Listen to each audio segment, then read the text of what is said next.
Hello YouTube, and welcome to part 2 of my video where I exhaustively explain every decision I make in a game of Civ 6.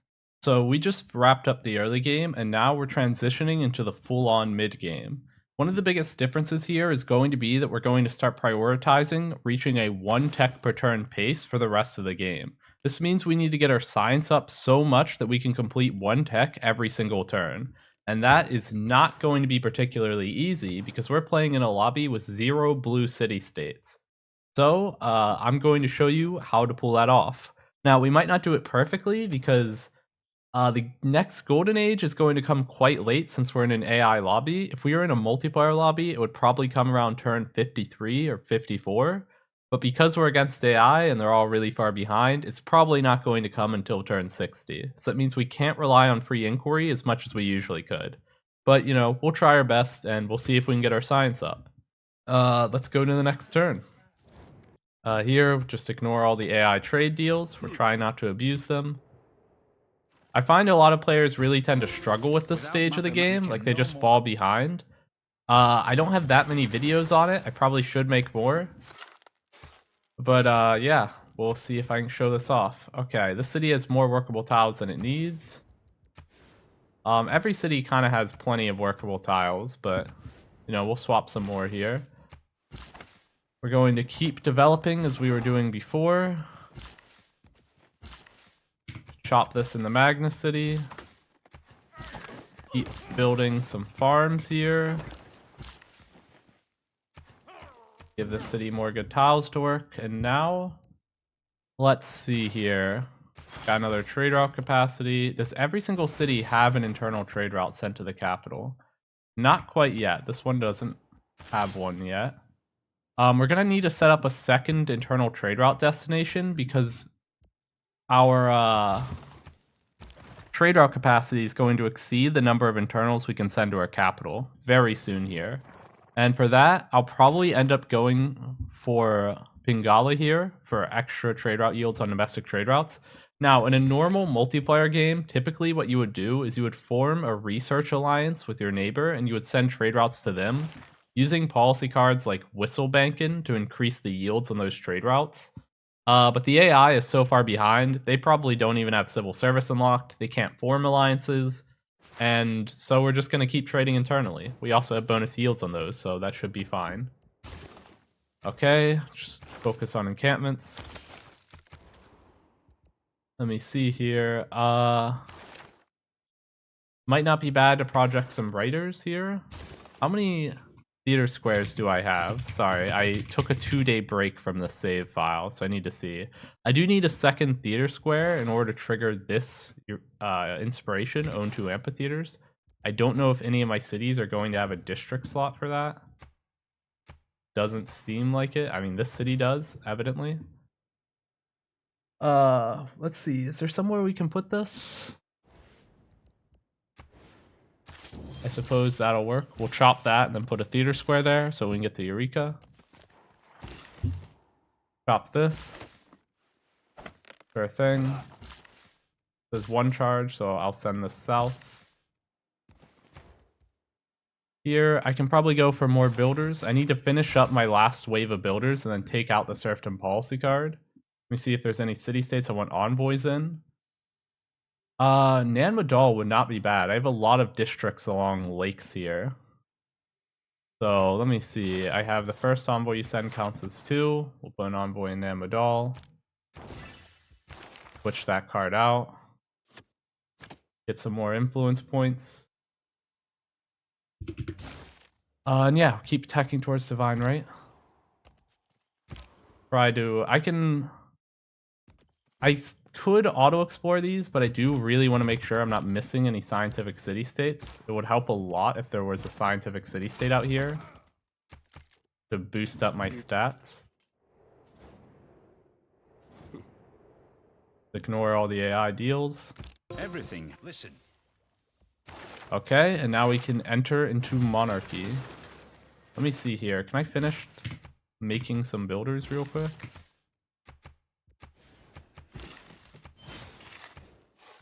Maybe 1 more builder here. I was hoping that would finish. Oh well. The city, I can finish the monuments because I'm currently sitting here rocking autocratic legacy.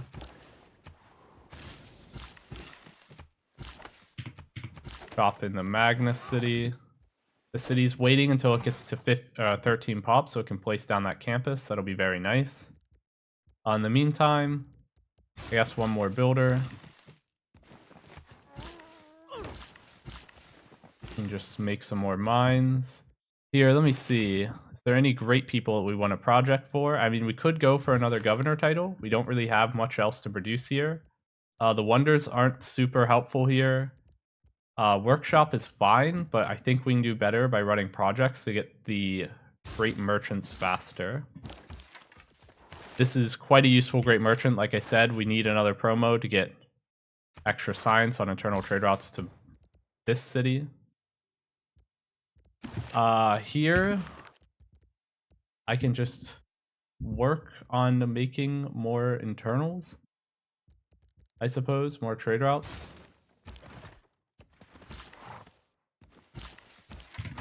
I feel like I slowed down a bit because I took a break from the save file and I'm trying to remember everything that I wanted to do. I can go for a library here, that's fine.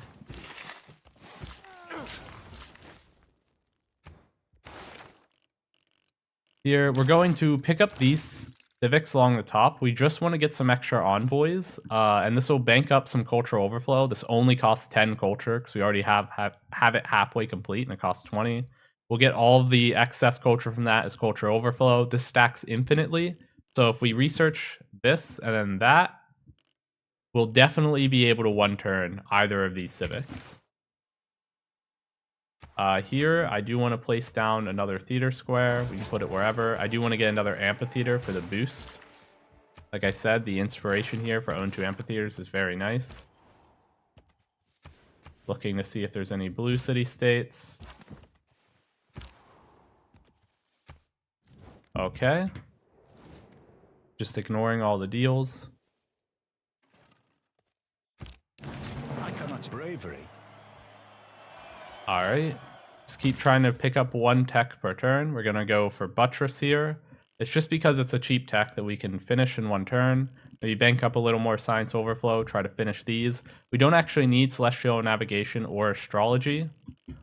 They don't lead into any other techs. If we're going for a Science Victory, we'll need everything else here eventually. So all of these are important, but we can kind of skip these 2. Okay, let's see here. Is there anything in particular that I want? I could go for Oracle. It wouldn't be bad to go for Oracle and then take grants in Pingala City. That's always pretty nice. The Oracle gives you a bunch of great person points based on the districts you have in a city, and those great person points are multiplied by the grants promotion on Pingala. So if we get this, we'll end up getting an enormous amount of engineer, scientist, and merchant points, which are all very nice. Okay, can we finally take out... Hold up. I'm going to buy a builder here, and now finally, I will take out the policy card for extra charges on new builders. I just want to free up a slot to run something else. I actually forgot. Let's go monarchy here. I should have done that last turn, I think. I just forgot to do it. We can run the extra industrial zone adjacency card. That's always good. Extra amenities for garrison units is a useful card. It's between town charters or natural philosophy. We do want more science, but 29 gold is probably a bit better than 7 science. It's a tough call at this point. Let's see here. Move that up. Just keep building mines. Keep making sure that our cities are working mostly improved tiles. I think our capital has enough good tiles that we can afford to swap some over to here. Keep improving. Now, what do we want here? We do want some more internal trade routes to send to Hagatma here. Yeah, so every city is going to start trading to this city right here. We're going to focus on the cities that need to grow to 7 population to get another district slot. But yes, we're going to go for another round of internals. This city, I want to finish this theater square, and then I'm probably going to save up gold to buy an amphitheater here to get the humanism boost. That helps a lot. We can keep running projects. Or I could go for a Eureka. We don't have the Eureka for our own 3 archers, so that would be very good to get. We can get that, and then we can garrison the unit for amenities from retainers. You kind of want to try to trigger all of the Eurekas that are possible. It helps immensely with maintaining a 1-tech return pace. This city can finally place its campus. Now, I have a choice here between the +5 industrial zone or the high adjacency campus here. I'm going to take the campus because I'm struggling to get as much science as I want to maintain that 1-tech return pace right now. If this game had far more blue city states, I might actually go for the industrial zone. But it currently doesn't. So I do need that science right away. This city, it's looking like it's stalling in population. We are going to want a granary here. Just so that the city will grow. I could actually put the granary behind the campus so that I don't waste production overflow.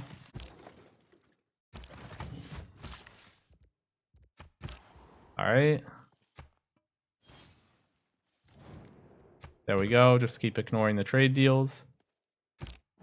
My cities are currently not happy. That's not great. Or they're not ecstatic. They're all one amenity away from being ecstatic. So if I were to get one more amenity in every city, they would all go from 8% extra yields to 16%. So what I really want to do is get to the Enlightenment. The Enlightenment will give me the Liberalism policy card, and that'll massively boost my yields by giving +1 amenity to all cities. So we can pick up Diplomatic Service here. Normally we would get the boost for this, but it's not possible because the AI is so far behind that they do not have the ability to form alliances. That's unlocked all the way at Civil Service. I could try. Like, this guy is the highest culture in the lobby, so he won't even form a friendship with me, so that's not an option. Okay, send all my trade routes to the Pingala city. In a moment, we'll be getting science for every trade route sent to a city. There we go. That'll help. Again, normally you would just trade to a research ally, but here seems like that's not what we're gonna go for. I can just go for this. Okay, try to get my libraries up everywhere. This city currently is housing capped. I do want to get it to grow, so we'll go for a granary.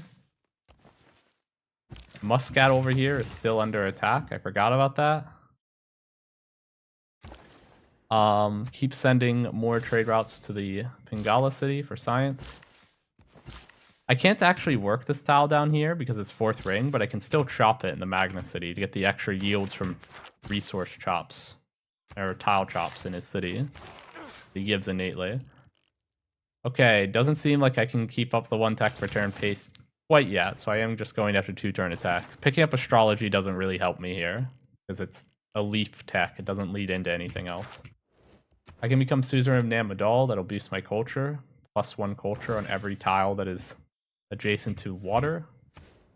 Every district adjacent to water.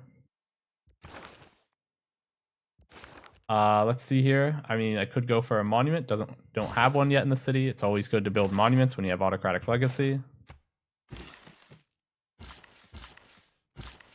Here we go. Don't know why he's upset at me. And now I just need to move the scouts.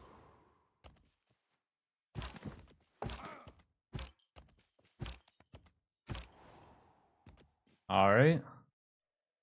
I might need to be a little concerned about Vietnam. It doesn't look like they have much military. They only have 198 military strength. That is not a lot. You can also tell they've not produced anything more advanced than a horseman here. In fact, I think I should probably be researching stirrup so that I can upgrade this unit to a knight in case I have to do that for defense.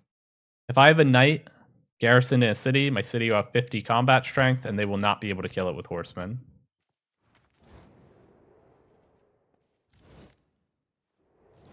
keep ignoring all of the AI trade deals. See here, building a ton of libraries, building all my campuses, trying to get my science up. I can chop out 2 more campuses here. This is a +4, this is +3. Probably a good time to put in the policy card for extra yields on campuses, extra adjacency. I can keep running all these cards. Looks good. Here, this city should have a decent amount of prod overflow because I just did a chop in it and it's a Magnus city. Let me see if there's anything expensive that I want to grab in one turn. Another theater square project wouldn't hurt. I do want to focus on science, but because I have so much fraud overflow in the city and I want to spend it, I'm going to take the 68 production theater square festival. It's still worth doing that. And, you know, more culture will help me to get the science boosting things later. I finished the amphitheater up here. That's good. I can pick up humanism now. In this city, we can go for a granary. It is currently housing capped. There we go. Now it'll grow. We can go for a market. Okay, grow that. The city also needs a granary because it's housing capped. I probably still want to keep sending trade routes to my capital for the time being, just because that is a lot of food in production, but I will try to get all of my extra trade route capacity on traders sent to the Ingala city here. Currently, let me see here. I could make some more units. I might as well just make an immortal. You can garrison that for more amenities with retainers, and later you can upgrade immortals here to get 3 line infantry Eureka. You want to try to produce units that will give you Eurekas if you're in times of peace. That's why an immortal here would be better than like a knight, assuming that I don't get attacked, just because of the fact that I can turn it into a Eureka later. This city, I do just want more campuses wherever possible. I could end up taking this campus down here. Yes, this is a +2 because it's next to geothermal, and it'll boost this campus to a +3, so it'll now be adjacent to 2 districts. However, I'm going to go for the market first and then the campus. This city, I do believe the markets are just better than the libraries at the moment, just because markets give a trade route capacity. I get 3 science when trading to the city. I mean, that's literally the same amount of science I get from a library, and then I also get extra stuff on top of it. Here, I'm going to chop this tile and then put the Great Library here. The Great Library is a great wonder. Gives you a random Eureka every time anybody else recruits a great scientist. That's the main effect you're looking for. It ends up giving you a lot of value in the mid-game a lot of the time. It can trigger the Eurekas that are otherwise really hard to hit, like square rigging, which is kill a unit with a musketman. So don't sleep on Great Library. That is hundreds of science for every good Eureka that you end up rolling from it. And you will end up often getting upwards of like 10 Eurekas from people recruiting great scientists over the course of the game.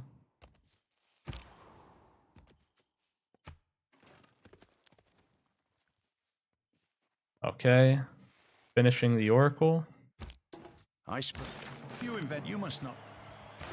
Nice. We want to get the Enlightenment. Enlightenment is better than mercantilism here because, as I said earlier, we're currently 1 amenity away in all of our cities from being ecstatic. We really want liberalism. Liberalism is an amazing policy card. +1 amenity in every city with 2 specialty districts. We would really like that. Still seems like we are not quite on the level of getting 1 tech per turn. I think that if I get the machinery boost, which is own 3 archers, I might be able to complete a tech this turn, though.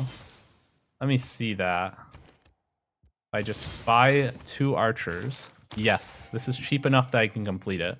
I also boosted my science a little bit by raising my amenities in the cities with garrisoned units from retainers. So it seems like that increased my science and made this tech cheaper, effectively. He is. Okay. Going to move the archer down so I can garrison in another city for amenities. I suppose I might as well build this. I think that I recently picked up a tech that raises the yields on the Pyridiza.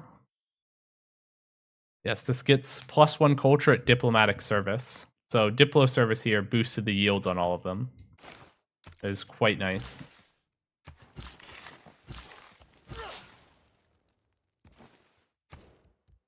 Okay, this city, it's not bad to go for a monument whenever you have autocratic legacy. This city could use a granary so it can keep growing. Here, I am going to need to get my hands on some workshops at some point. You need 2 workshops to get the Eureka for industrialization. Might as well build them now. Sure, 2 workshops. Okay, finish that. Now I have to figure out what to build here. I can remove this pin now that I've actually built it. I have a couple of options here. What do I want? I don't have an encampment anywhere, so that's actually a very appealing option. You need an encampment to trigger several Eurekas. You need to get the build 2 forts in your territory Eureka, because you need a military engineer for that. You also need to get the build an armory Eureka. So yeah. This is actually quite good. You do want an encampment at some point. It's also important in multiplayer lobbies that players eventually see that you're generating great general points. If they don't see that, they'll know you don't have an encampment. They'll know that you're vulnerable. And they're more likely to attack you. So eventually, you do want to get an encampment down. Often in free-for-all games, you don't have to get it down too quick, but turn 56 is like a good time if you're relatively safe. Okay, my science should be continuing to go up quite fast. I can send more internal trade routes. Let me make sure that these cities have a trade route available to the Pingala city. Trade routes are a great thing to spend your gold on, by the way. They give a lot of value. You usually want to get these up ASAP. So if you're ever wondering what do I spend my gold on, if you have extra trade route capacity, that is a good option. Okay, getting that up. And now, the city. What do I want here? I could use... I guess a monument would be fine. Now, when I chop here, I actually want to chop who finished the wonder faster. That's usually a good thing to do. This city has an excess of good tiles. So does this city. Is there a city that needs one? This one's fine for now, but it's about to run out. Maybe swap that there before I forget. Yeah, and this city could use another good tile as well, so we'll swap that. And you know what? Sure. There we go. Don't want cities to have a bunch of good tiles they're not using. This is a good tile for Pyridiza. It's next to 2 campuses, so it gets a bunch of culture. I can just chop here. Sure. Now library. Libraries are always good. And just build up all the libraries. Get my science up. Keep looking around for the blue city state. There might be one up here. Let me see if he'll give me open borders. Probably not. I mean, I'll just keep with my rule of not trading gold with AI, so we just won't go for open borders with them. Still no 1 tech per turn pace quite yet. We'll get that soon. We'll get that soon. Maybe actually, if we put in this policy card, that'll give us the science we need. This will bump up all of our amenities quite a bit. You can see our science went up. Not quite enough. We'll pick up education. That'll help. Oh. Okay, we can chop here. We want to get our city up to 15 pop.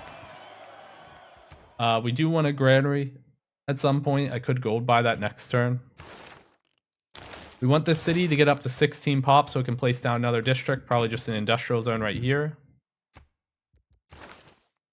15 pop is the inspiration here for urbanization, which is nice. When it comes to research, I can just go for civil engineering. Civil engineering is a really important civic in BBG. It gives the 100% district adjacency bonus cards. You can see here, 100% campus adjacency, 100% industrial zone adjacency. These are really good cards. Currently, I'm rocking these like off-brand cards, 50% industrial zone adjacency and +2 in cities with an industrial zone. Like These are not as good as the full adjacency cards. So civil engineering, good civic to rush for here. Garrison all the units. And okay.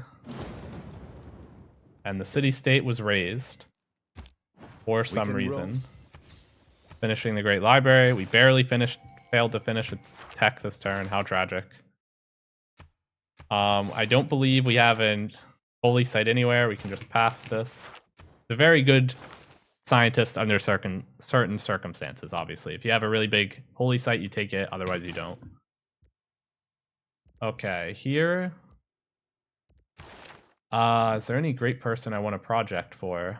I could start running campus research grants just to try to get to the Renaissance era scientists, which will be up relatively soon.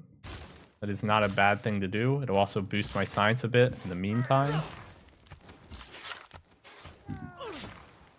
Okay, just want a campus in every city. Where do I want this? I mean, seems like it doesn't really matter all that much. I don't see a particularly great spot. I can put it here, which will boost up the theater square adjacency. That's not bad. Send another trader over there.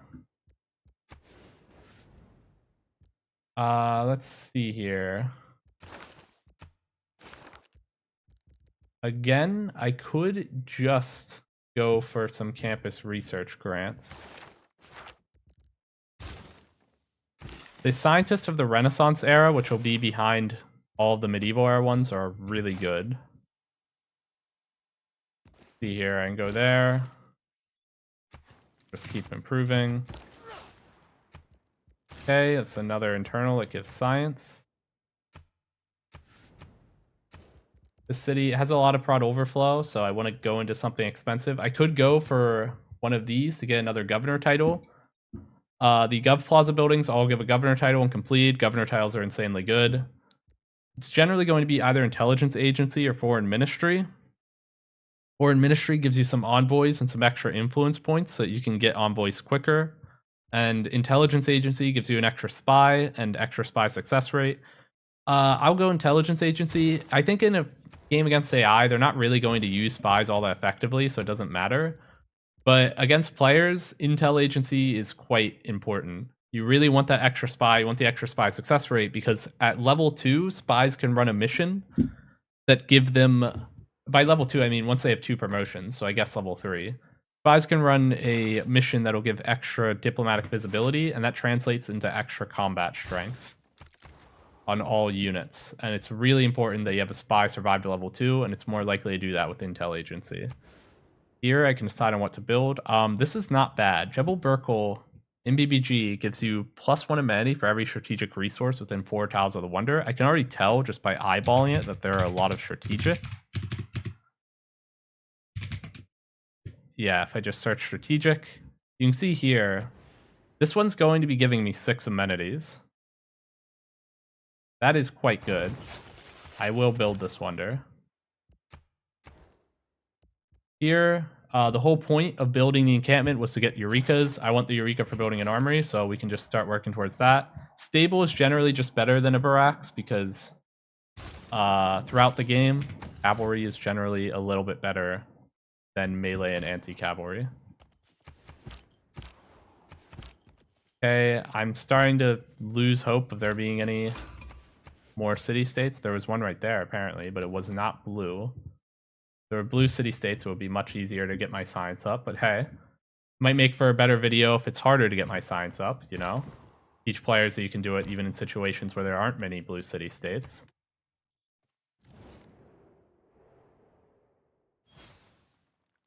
Okay. My science temporarily gets a huge boost from all the campus research grants I just ran. I ran 3 of them, so I got a bunch of temporary science.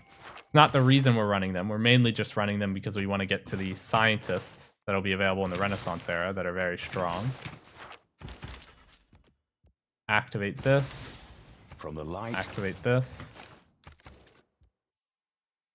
And now, Pingala City should get a university. He gets 15% extra science in a city. Might as well build the university there right away. Keep sending internals to my capital. Every city should have one internal to my capital, and then try to get a second internal to the Pingala city here if I can.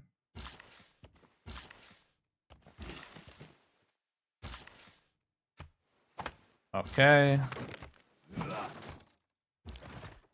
Boost that up. This city, I have to figure out what to build here. I don't know if I have an industrial zone available anywhere. I don't think I do. Not a good one, anyway. I could just go for a diplomatic quarter. Wouldn't be bad, given envoy. If I put it down, I would just want it to be somewhere where it's next to some other districts to boost up their adjacency.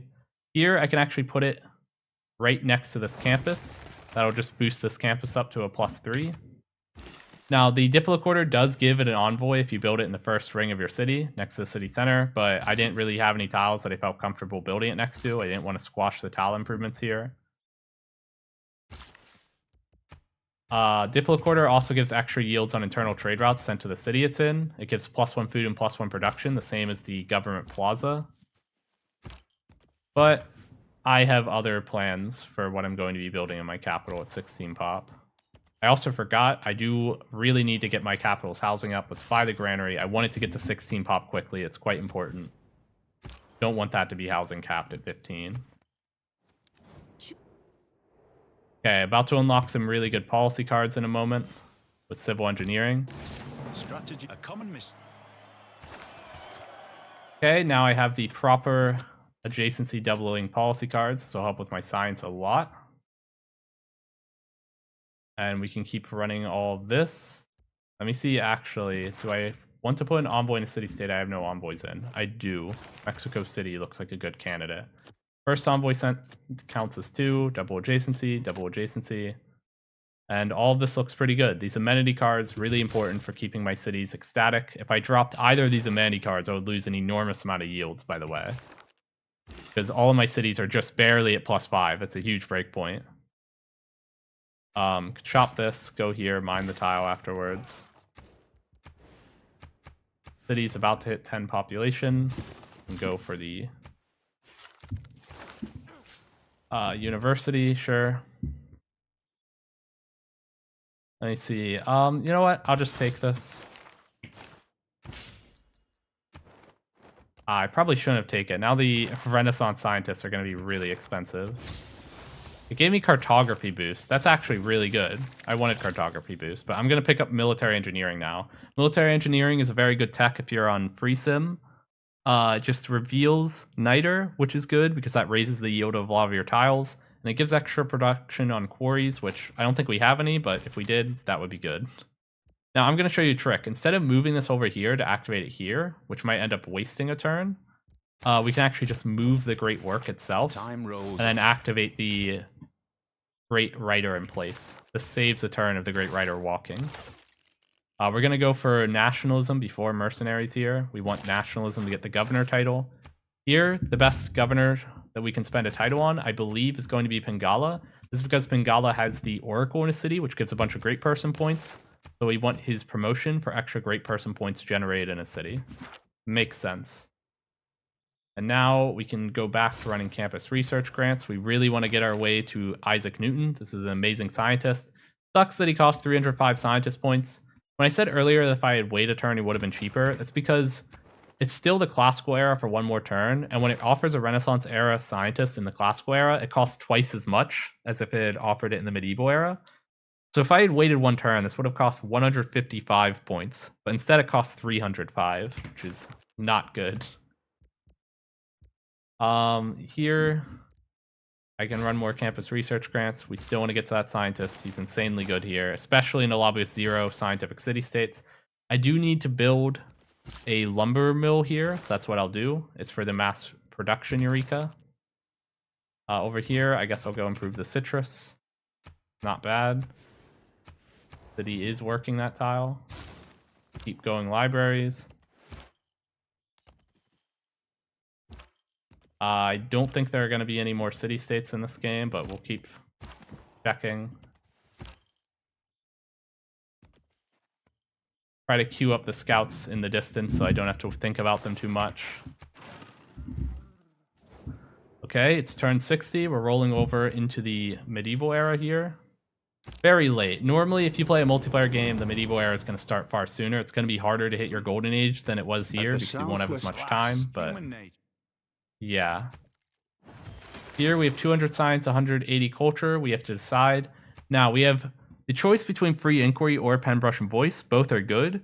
The question is, will we be able to get enough science to get a 1 tech per turn pace without taking free inquiry? And I'm going to tell you right now, we won't, because there are 0 scientific city states. When there are 0 blue city states, we are playing a Civ with 0 built-in bonuses to science, and we have a lot of commercial hub adjacency. You can see here, this is plus 32 commercial hub and harbor adjacency on this card. Free inquiry is going to be really good. It gives science equal to the adjacency on those. So it'd either be that or pen, brush, and voice, but because we need more science, we'll take free inquiry. If there were like 3 blue city states in this lobby, I would have considered pen, brush, and voice very strongly. But there aren't. And now this policy card actually gives science equal to the listed adjacency bonus because they will multiply the yields from free inquiry. Let me see here. My amenities aren't good enough that I feel comfortable swapping out the amenity card yet. So I'm going to leave that in. And it's between autocratic legacy or empirical method. I'm going to swap out autocratic legacy for now, but we're going to try to get our amenities up so that we can swap it back in for liberalism. Our amenities just aren't quite good enough for that yet, though. This boosted our science a ton. And now we could go here for some extra science on buildings in a city. Alternatively, we could double the commercial hub adjacency in the city with Reina. That's also a lot of science. That'll give us science from free inquiry, and then we can go tax collector for another trade route capacity. These are very good promos. Now you can see here, this went from 8 adjacency to 12. That's because it was on 4 base, doubled by this policy card, and then this stacks additively, the doubling here. So it takes the base 4 yield, adds it again. It's now tripled. We have 12 science there from free inquiry. And now we want to take that extra trade route capacity, send another internal. Let's see here. Which city doesn't have a trade route here? Sankara, Bactri. This one looks like it might be struggling to grow. Let's do that. Build a lumber mill for the Eureka. We'll send the trader from here. Build the university. Sure. This city is going to finally take this +5 industrial zone here.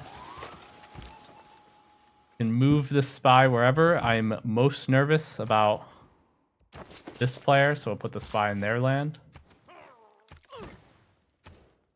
Okay, can keep making libraries. This city now has another district slot. What do I want? I could just take the +3 theater square. That would help. I don't mind the +3 theater square. That looks good to me. And now our science is way higher because of taking free inquiry, slotting in this policy card, having worked so hard to get it up. Can I get the astronomy boost anywhere? Yes, I'm about to. Astronomy boost, build a university adjacent to a mountain. I'm about to do that. After I get that, I can get astronomy, and then I can get colonialism, which has the boost for research for the astronomy technology. I want to get all of the boosts here because it'll just shoot me through the tree way faster if I do. I can keep running campus research grants, keep trying to get that scientist that's up for grabs. Some of my cities are running research grants, some of them are building universities. Really, I should be running the research grants everywhere except for the Pingala city. The Pingala city does want the university because it has all these effects that buff up science in a city. Everywhere else should be running the research grants, probably. Everywhere that doesn't have a library already.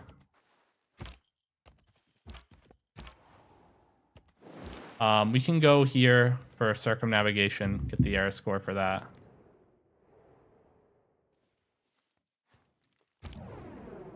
Oh, World Congress. What resources do we have the most duplicates of? We can check here. We currently have 3 duplicate citrus, 3 duplicate diamonds.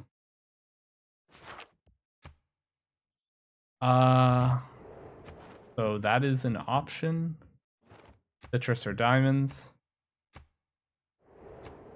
And because it's the AI here, what are they more likely to vote for? I don't know. We'll just go with diamonds. I don't really care about this one too much.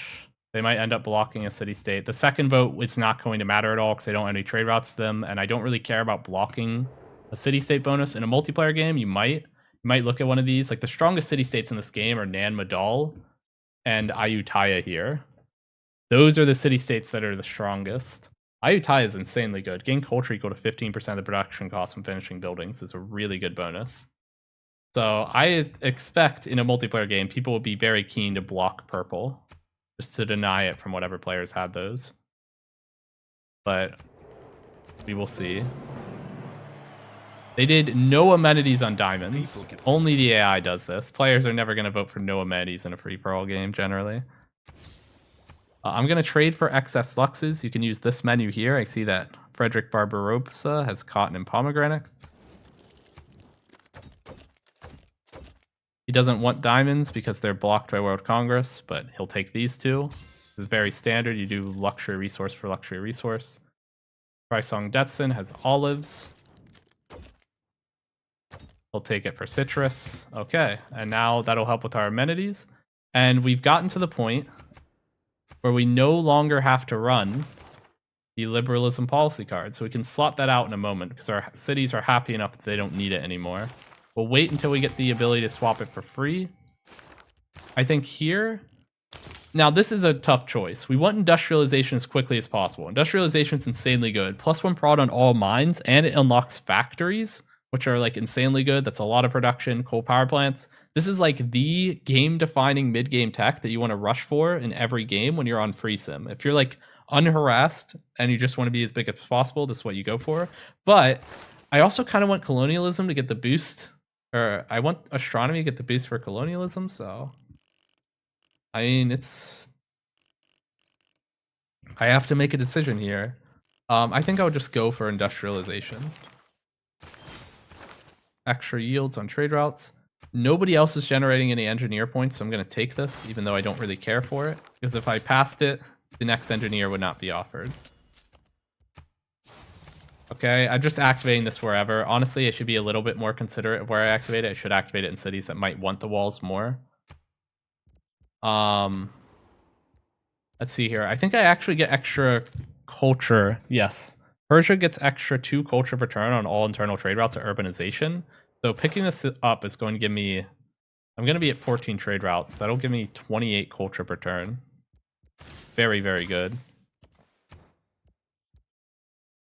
Okay, I can build a monument because I'm about to slot back in autocratic legacy. Campus research grants. Campus research grants. I still want these scientists. They're insanely good. Generally, in a multiplayer game, you're not going to get multiple of them. Multiple of the Renaissance era scientists because other people will be contesting them, but I might actually be able to get Isaac Newton, Ibn Khaldun, Galileo, all these great scientists. Isaac Newton, obviously insanely good. Universities provide +2 science, and he can build a university instantly. I'll be activating him in a city without a university in a little bit. I have a bunch of extra envoy points. I'll wait until next turn and slot in the policy card for the first one you send counts as 2 and then send them somewhere. Keep ignoring the deals. Not all what I like. My cities are mostly pretty happy here. They're not all happy, which is weird. They're not all ecstatic. If I remove this card, some of them will lose it. They were happier last turn. I don't know what happened. But we can buy some more units for Retainer's Value to fix that. Yeah, we'll run Autocratic Legacy again. Cool. Run the first envoy you send counts as 2. Try to take control of some good city-states. Let's take Nan Madol back.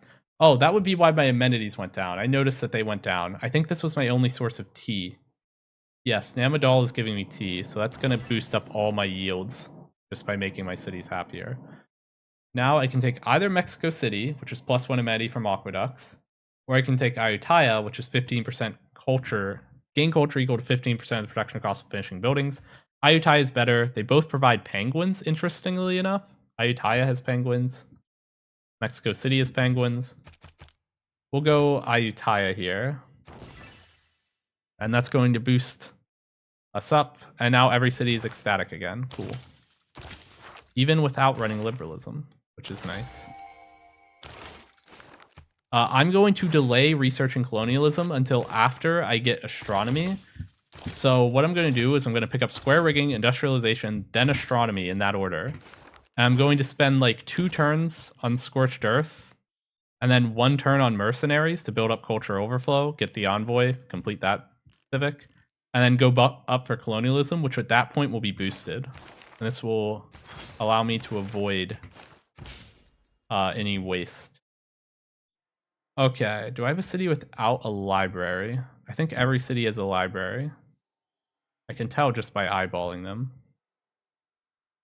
Yeah, so this guy builds a university. I'm just going to activate him in any of the ones without a university. This one looks fine. We'll activate him here. This is our capital. Maybe we want to activate him in a city with lower prod, because our capital can finish its library very quickly. I'm going to activate him in a city which has a little bit less production. Like, maybe up here. Yes. We'll put him in this city's library, because the city only has 23 production. And we might struggle a bit with building its library without help. Okay, I want to boost the adjacency bonus on this from 2 to 3, so I put another district next to it. I have a couple of options here. Honestly, I could use another encampment, so that's what I'll go. I'll put it here, so it doesn't remove a rainforest and lower the adjacency on that. Here, this city. I could just keep going research grants. I want to get Ibn Khaldun. This is like the best great person in the entire game, by the way. This guy, you see how I'm getting 16% extra yields in all cities? With this, I'll get 40% more of that 16%, which ends up being a lot of extra yields. He's a huge stat multiplier in everything you have whenever your cities are ecstatic. So we'll just go for that. I'm actually running enough projects already. I have 1, 2, 3, 4. I don't really need that. I'm going to run industrial zone projects instead and get this wonder production engineer. That would be good. Now I'm going to activate the city guy over here, because that's where I want him to build walls. I can go for amphitheater in the city. I currently have an envoy in 2 purple city states, so my amphitheaters are giving 5 culture. That's quite a bit. It's worth building them. I can just auto-explore this. I don't even care at this point. I don't think there's a city state in the map that I haven't found.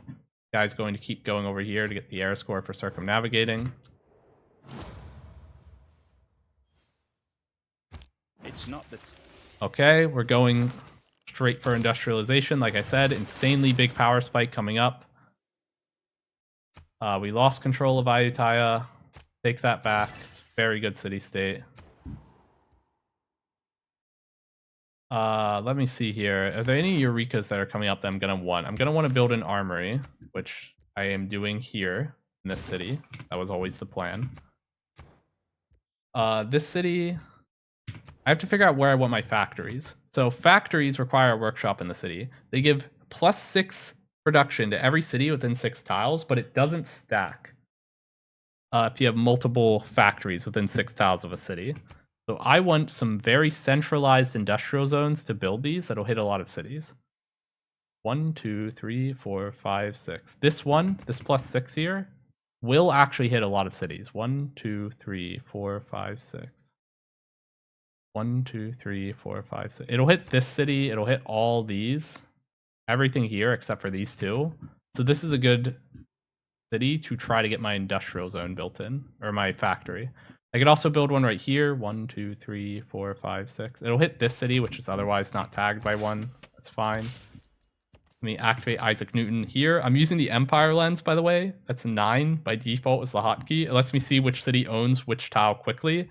I want to activate this in the city with lower production. So I activate it here where he builds the university. And now this city, I don't have that many things left to build. So I could go for a Eureka here.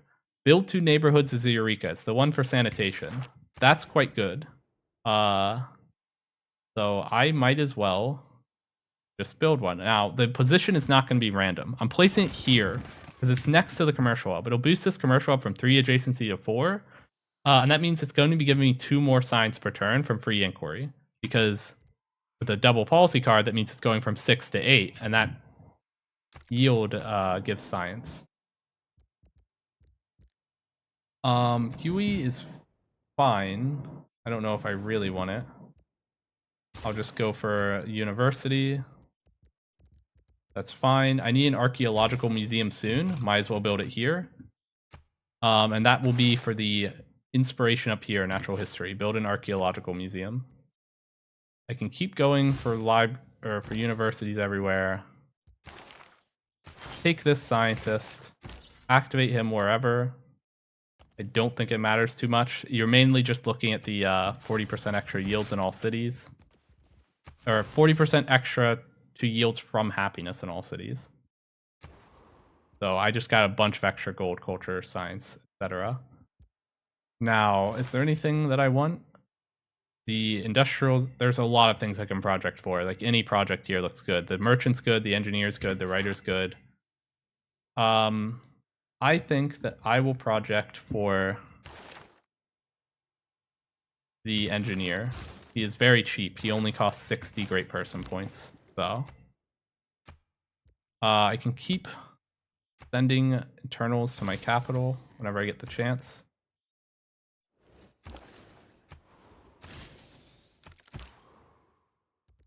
Okay, just auto explore.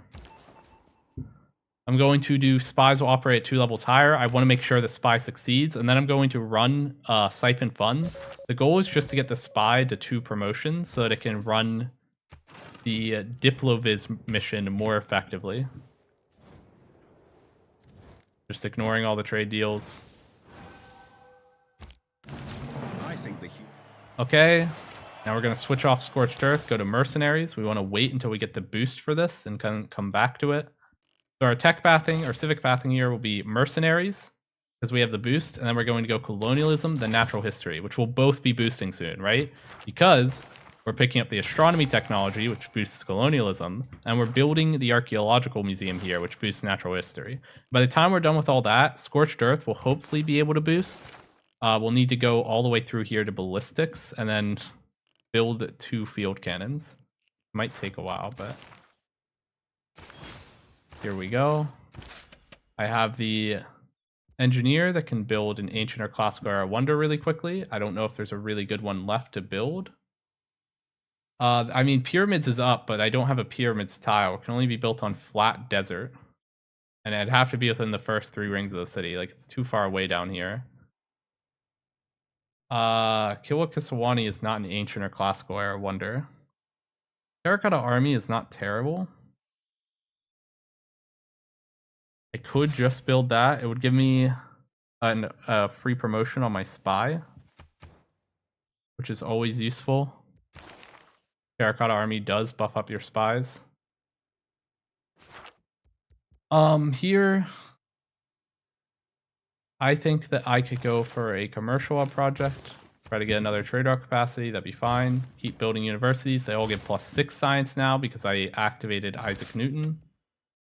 Now this guy instantly builds walls. I want to put him in the most productive city I can. And the reason for that, so I already have walls in my most productive city. Interesting. Okay. I'll just activate them over here then, because it's a border city. The reason you want walls in your most productive city is because later we're going to want the steel Eureka. That is, build Renaissance walls. And this guy builds ancient and medieval walls, so we only need 1 more tier in order to finish that. But Renaissance walls are expensive. They cost like 140 production or something. We're only going to be building them once just for this Eureka. So we want it in a city. We want the medieval walls in a city that's very productive, so we can do that quickly. I don't know what that religion is. I should probably check. I don't think it really matters. In a multiplayer game, you'd want to be worried about crusades. It gives a combat bonus if somebody puts it in your city. So that's the only like really scary religion when somebody's spreading it to you. They could still evangelize into crusades here, by the way, if they add another belief. So a little spooky for a multiplayer game, but the AI is so far behind that I don't really care.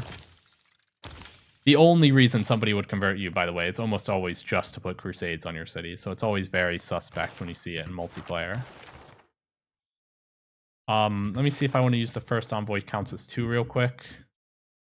Sure, I'll take control of Mexico City. This gives +1 amenity from aqueducts, and it causes all of our regional effects to reach further. With this, we can tag, I think, like every city in our empire almost with 1 industrial zone, like right here. Like, pretty close to it. Now all of our industrial zones, like our factories, will now give production to every tile within 6 tiles. Here, I'm going to... Is this the right one? Yep. We'll buy a factory. These are really good. We'll buy a coal power plant.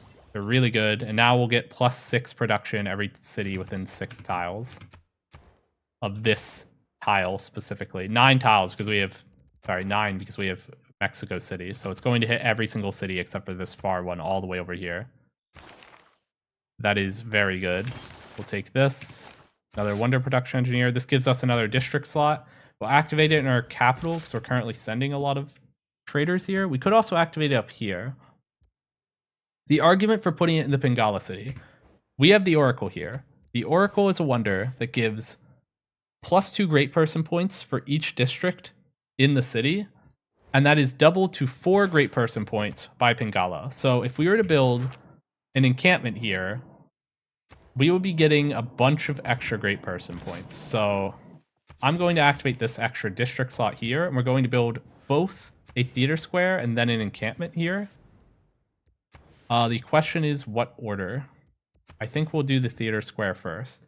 The question is which tile. We're going to be looking for somewhere where we can increase the adjacency of other tiles. This is the best tile for it, I think. It'll boost the adjacency. It's a bit lower on the theater square than on the commercial, or than it would be like right here. But it'll boost the adjacency on the commercial hub, and then it'll boost the yield on this tile, right? So this will get an extra +1 culture per turn if we put it here. So it went from growing in 1 to growing in 2. That's not good. Let me see if there's something I can do here to fix that. There we go. Grow in 1, and we'll give you one of this city's tiles. That works well. The city is also running out of good tiles to work. It should probably be eating some from here. Here we go. And now we're about to get that. I think industrial zone projects keep getting these wonder production engineers. They're very, very good. It's more efficient to run the projects and recruit the engineers on online speed than it is to build wonders directly. That sounds goofy, but it's true. So we will be doing that. We can build a university in our capital. Why not? We already have 1 archaeological museum. We do need an art museum now for when we get an artist later, so we can go for that. Just trying to get our stats up. Now we can go for a university. Actually, the city built the armory here specifically to trigger the Eureka here. And now what we can do is we can go a military engineer to trigger the Eureka here for ballistics, have 2 forts. In fact, I'm going to buy a military engineer to speed that process along. So we'll have 2 engineers working here because I want to go actually straight for ballistics. The reason for that is that I need ballistics in order to get the Eureka here for Scorched Earth. We're going to go colonialism, natural history, 1 turn into mass media, right? And then we'll trigger the boost for Scorched Earth, which will complete the tech, because that'll be around the time after spending 1 turn on mass media that we get ballistics and build our 2 field cannons. And then we will go back down for mobilization. Now, we actually don't want to finish mass media until the last possible moment, and the reason is that it makes retainers obsolete. It says makes obsolete policy retainers. Retainers here is this policy card. It's giving us good value. We don't have anything better to be running in the red slots, really.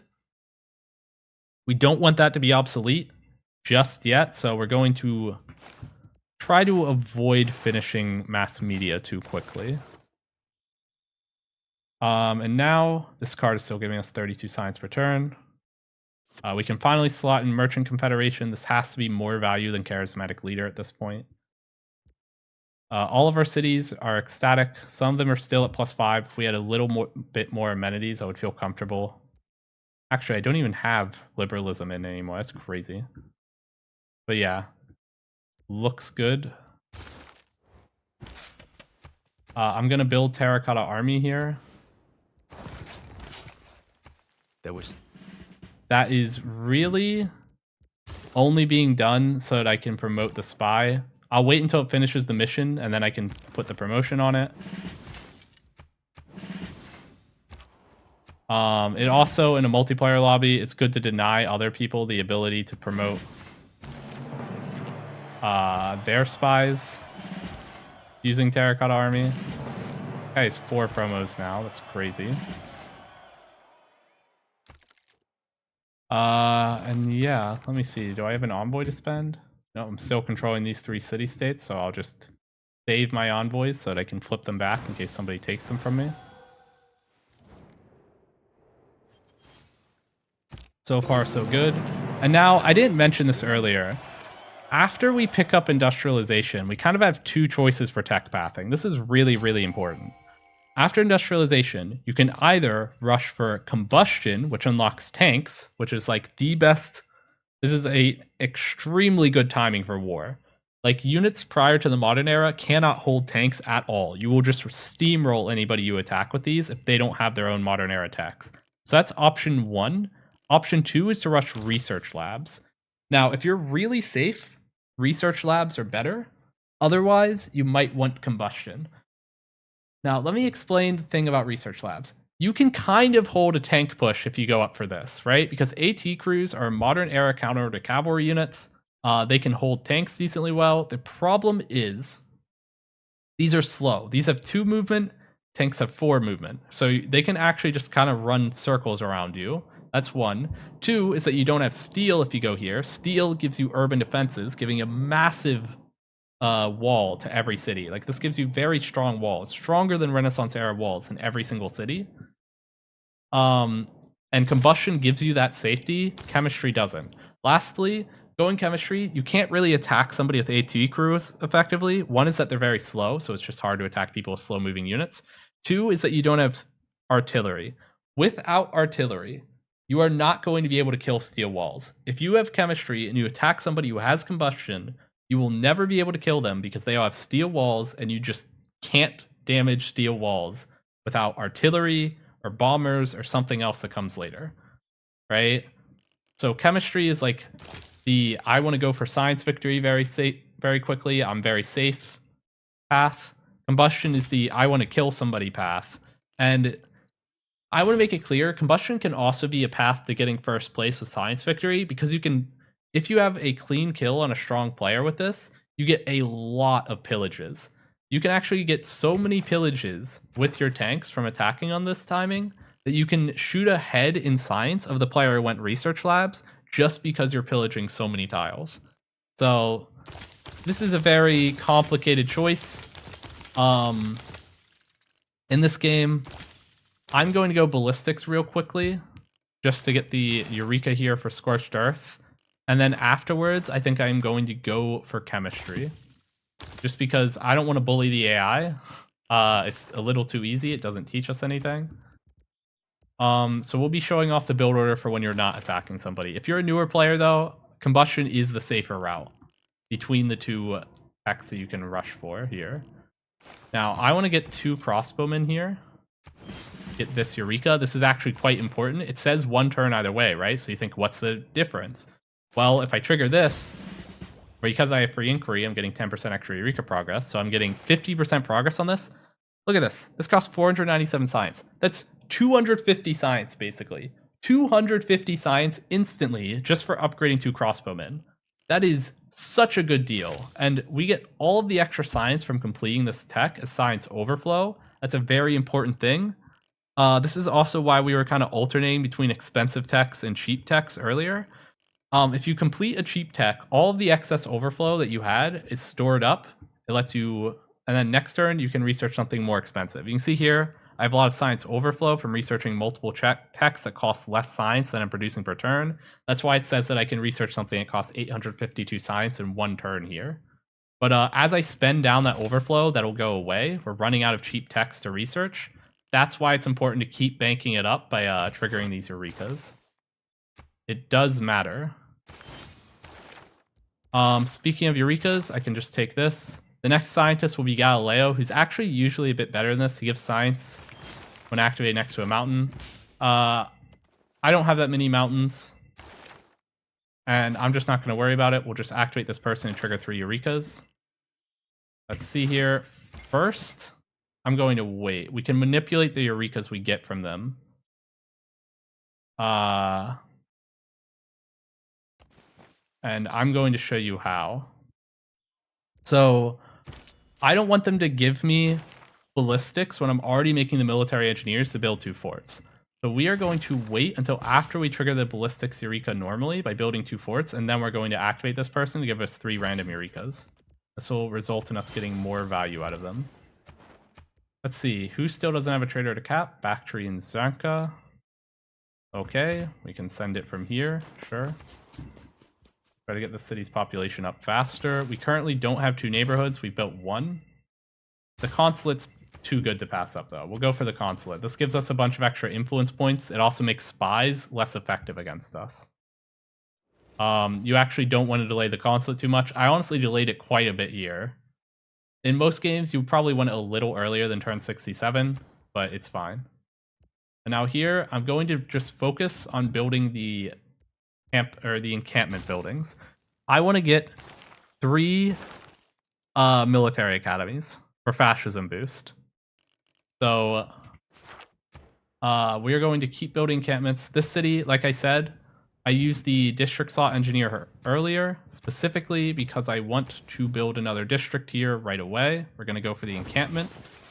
Now, because we have Pingala and we have grants and we have Oracle, this encampment will give us a bunch of great general points that'll make us way safer. It's going to double our great general points. We're currently on 6. Once this encampment finishes, and this stable finishes, I guess, we'll be on 13. Because this is going to give us 6 immediately because of Pingala and Oracle.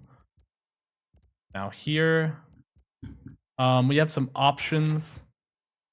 Again, I'm thinking Eurekas, I'm thinking projects. Either going to be producing towards a Eureka or producing towards a great person in all likelihood. Otherwise, an art museum's not bad. It's a bit of a gamble to go for an archaeological museum when I don't know how many dig sites I'll have. I mean, they did kill a city-state over here. That generates artifact. I'm going to go for an archaeological museum, even though I already have one. I currently have 1 archaeological museum, 1 art museum, so... Here, Kiwakisawani is an amazing wonder. It's really broken. It gives you plus 15% to a yield if you control 2 city-states of that yield. Currently, I control 2 purple city-states. That means that Kiwakisawani will give me 15% extra culture in all cities. That's insanely good. We can go for it. However, it's way better against AI than against players, because players will try to contest your city-states way harder. They're not going to let you hold on to all of the city-states as easily. However, against AI... This wonder is just consistently insanely good. You'll consistently be able to hold 2 colors of city-states. Don't activate that scientist for reasons I explained earlier. Here, I can keep running industrial zone projects. I do want this engineer. Gives wonder production. This city, I have some options. Can go another encampment. Like I said, I do want to get the Eureka for owning 3 military academies. The location of the encampment doesn't look like I have a tile that will meaningfully buff up the yields on anything, so I'll just put it here. We're actually low on coal. That's rare. You're not going to be low on coal very often. Usually you'll just have some coal improved by chance without even thinking about it, but because we don't, we're going to need to improve coal somewhere. At the moment, it's not hurting us, but it will hurt us once we get our research labs up, because our power drain's going to go up. Currently, we're draining 1 power per turn for our 1 factory, and that's it. But soon, every single research lab we have will be draining power, and then the coal will run out very quickly. So I'll think about that. And yeah, keep auto-exploring everything. And we'll go next turn.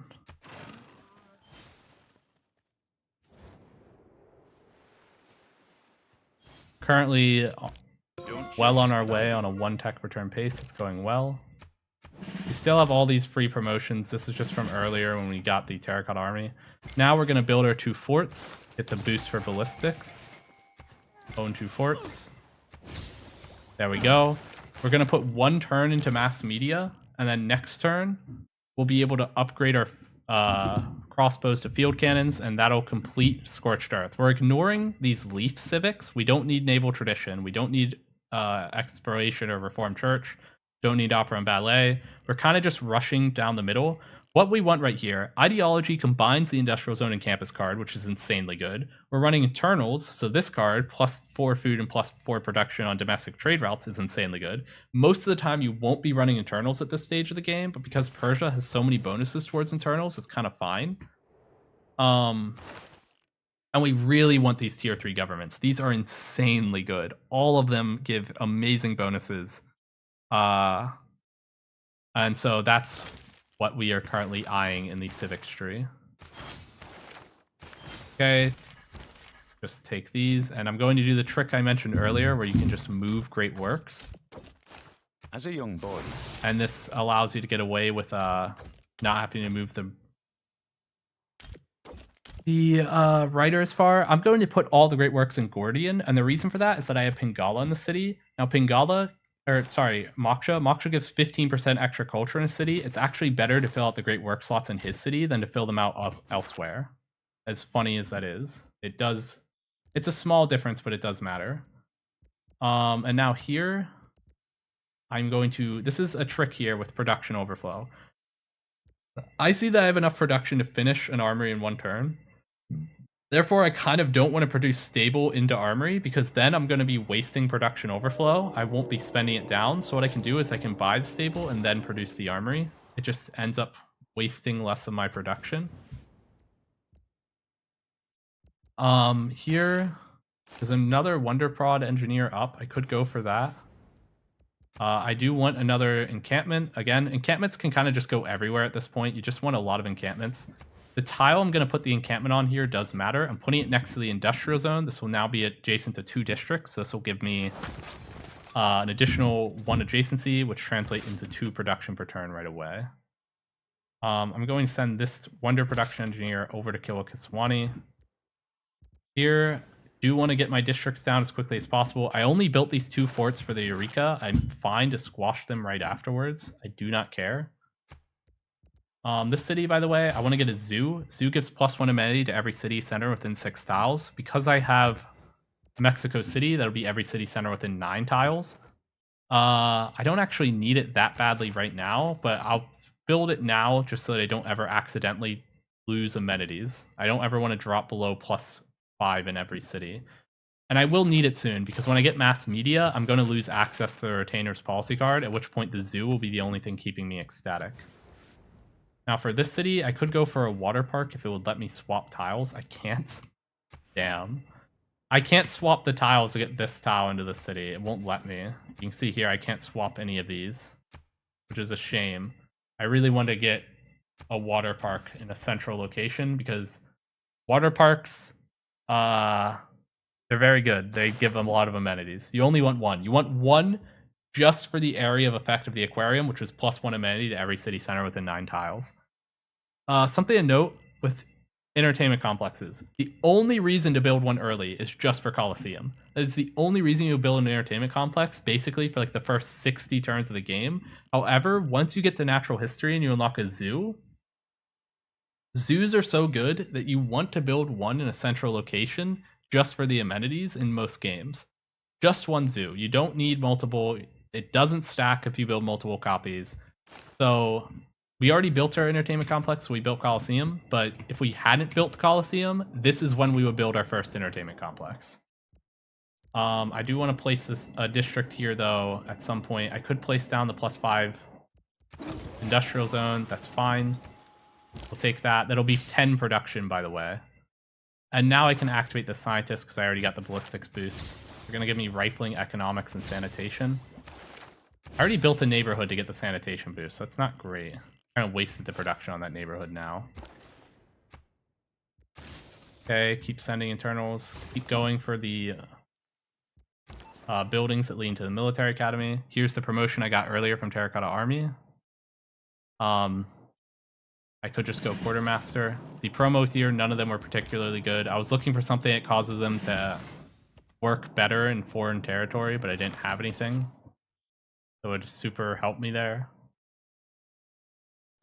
And yeah, next turn. We're doing great. Let's get an. All right. And now we're just going to use these guys to build roads wherever we think might be helpful. This tile looks good. We want a road connecting the encampment to the rest of our empire so that the units don't have to walk as far. Or rather, they can walk there quicker. Finished that. We can just go for an amphitheater, sure.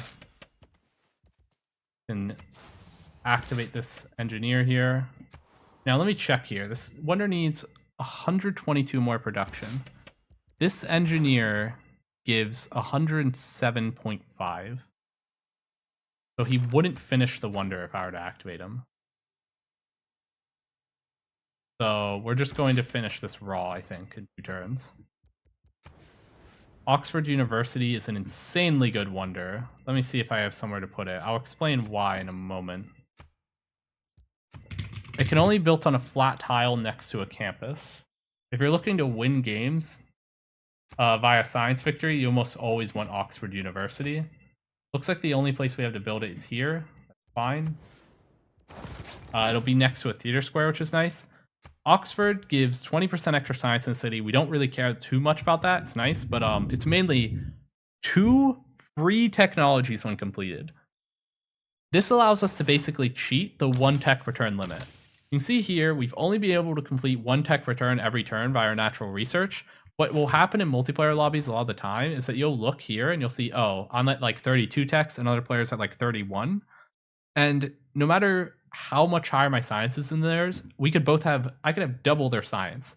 But I'm still only going to be 1 tech ahead for the rest of the game because we're both researching 1 tech return every turn. So I'm not actually gaining an advantage by having more science if we're both at that soft cap. Oxford University lets you get that advantage. Suddenly I'll be 3 techs ahead. I'll be way faster to science victory if I do that. That's why it's really good. We can go consulate. This one's really good. It gives you science when you capture or kill an enemy spy, and it gives you influence points. You kind of just do want all the buildings in the Diplo quarter pretty fast. They're always generically good to build. Don't sleep on them. Once again, just building all the encampment buildings. Always good. We're going to run the Siphon Funds mission. We just want them to survive so that they get to level 2 and can run the Diploviz mission. Rather, so that they get a second promo. We're going to switch off mass media. I forgot. We do want to do that. We're going to upgrade 2 field cannons. That'll complete Scorched Earth. Now we're going to do mobilization first and then mass media second. Because if we picked up mass media now, we would lose access to the retainer's policy card. Our cities would not be ecstatic anymore, and we would lose a bit of yields. However, by delaying it a little bit, by the time we get to it, we won't need retainers anymore because our zoo will be finished and all of our cities will still be ecstatic. I do want an archaeologist at some point. They're very good, but I also need the zoo. I'll probably end up gold buying the archaeologist. We have a lot of envoys. There's nothing super good to spend it on here. If there were any science city states, we would want to have 3 envoys in all of them. Just to boost the yields on all of our universities, but there aren't. It's super important that you get to 3 envoys in every blue. There's really nothing here. I mean, this would be our first source of silver if we were to become suzerain of Cardiff, so I guess I can do that, but the bonus just boosts harbor building, so it doesn't really help us with anything. The envoys spent in orange city-states are not as important, generally, as the purple and blue. Purple and blue give you big stats at the top. And that is really what matters the most at this stage. Okay, we're going to have to form some cores here. I want to get the mobilization boost. I saw a bank. So let's try to form... That's 1 core. I don't really have my units super well positioned for this. I might have some scouts near each other that I can form into a core. Nope. Okay, so what we are going to do here to get our core is I'm going to buy a horseman here. Go here. That's our second core. We need a third. Gonna build this road here. Let me see here. I don't think I can make an immortal because, yeah, that's obsolete. I can't make an archer because that's obsolete. I can't make a heavy chariot because that's obsolete. I don't want to waste any of the inspiration progress here. I'm going to pick up naval tradition. Now, because I have 320 culture return and this costs 110 culture, what's going to happen is I'm going to get the envoy here and I'm going to get an extra 200 culture return as overflow. So next turn it'll be like I have 500 effective culture. And this just lets us avoid wasting any more culture than we have to. I don't want to pick up mass media this turn because that'll knock out retainers too early. And I don't want to pick up mobilization. I don't want to research mobilization this turn because that'll waste value on the inspiration. So this is actually the least wasteful option here. Now we need to make a unit here, something that we can form into a core. By the way, I am teching towards chemistry. That's all the techs I'm picking are leading into that. We can go a musketman, form a core out of that. Buy this so we can one turn the armory. I do need a unit here. Form a core. What do I want? Maybe I do just go for a horseman here, and then I'll buy another horseman and form the core next turn. I'm going to wait here because this will kind of waste a lot of the value of this Wonder Engineer. You can see here that I'm finishing this anyway. It only needs 36 more. No, it is 27 more production. I don't want to spend this guy on that when it only gives me enough production to finish the Wonder.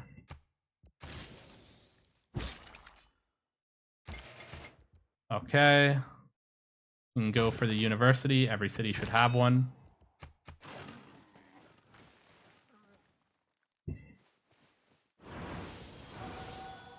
Musketman is kind of just...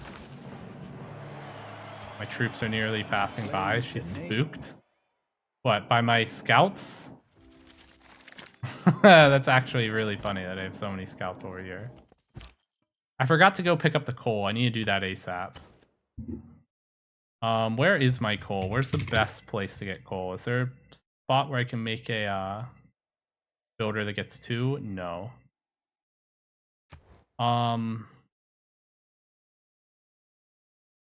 Yeah, I'm gonna improve this coal because I can actually work this coal. And now what we're gonna do here, we're gonna go here, buy a horseman, and this will complete the mobilization boost for us. Okay. Now we're gonna slot out retainers. Don't need it anymore because we finished the zoo. Don't know what else we want here. Maybe broad towards encampment buildings. We're making a couple of those. And yeah, this looks about right.